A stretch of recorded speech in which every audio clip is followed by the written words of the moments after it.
What's up, and welcome back to Interpreting the Stars, where today we're talking about another older film that I've never seen, but most people are aware of its existence, and that is the first Mad Max, starring Mel Gibson as a baby, dude. Have you seen this thing?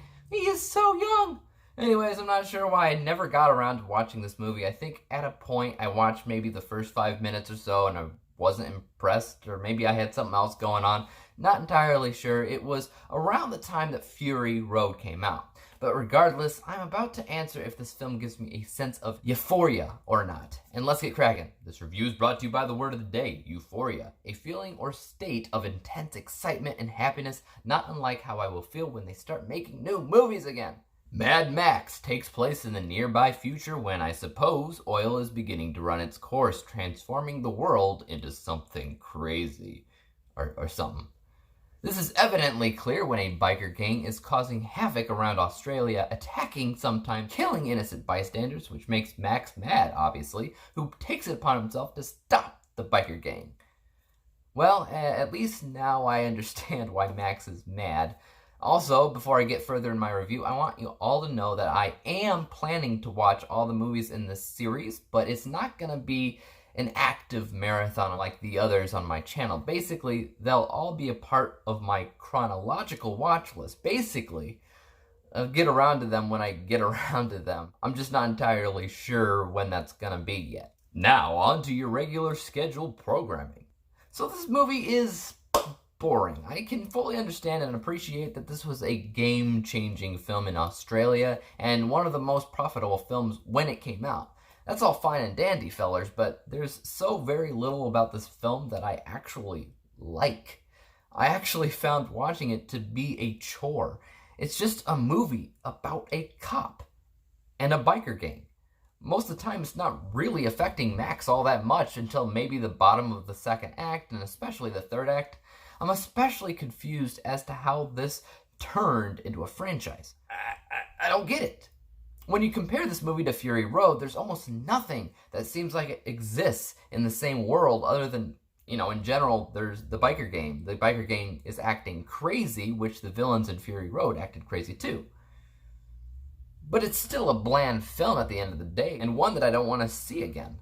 Also, there's something really weird going on with this film score. There's a lot of music that doesn't tonally fit some of the scenes. Like, there will be something really tense happening with tense music, and then that tense music will just keep playing into the next scene where it's just a couple of people having a normal conversation, and it's just really odd. I don't usually give a bad score to music since films are usually good enough to have a soundtrack that works for what it is, even if it's not memorable. This is specifically distracting in a bad way because it doesn't line up well for the tone of the individual scenes. Plus, maybe it's just my experience, but the person in charge of sound mixing had to be doing a poor job, where those conversation scenes are too quiet to hear what the people are saying because the tense music playing over them is far too loud. Even when you break this thing down further to look at the qualities of Max himself, he's not that memorable of a character. He's just a guy. He's a cop. The theme of this film is consistently revenge. Revenge from the good guys, revenge from the bad guys, from everybody, and that's probably the strongest element of the movie, but revenge is also a very, very easy conflict type to just throw into a film. Most of the film, Mel Gibson's character wasn't anything special, and his progression into madness didn't feel very natural or organic. Instead, it felt more forced than anything. Guys, I was not expecting a 1979 film to be anything like Fury Road. I was expecting a good movie, though, that not only warranted an entire trilogy, but a reboot, too.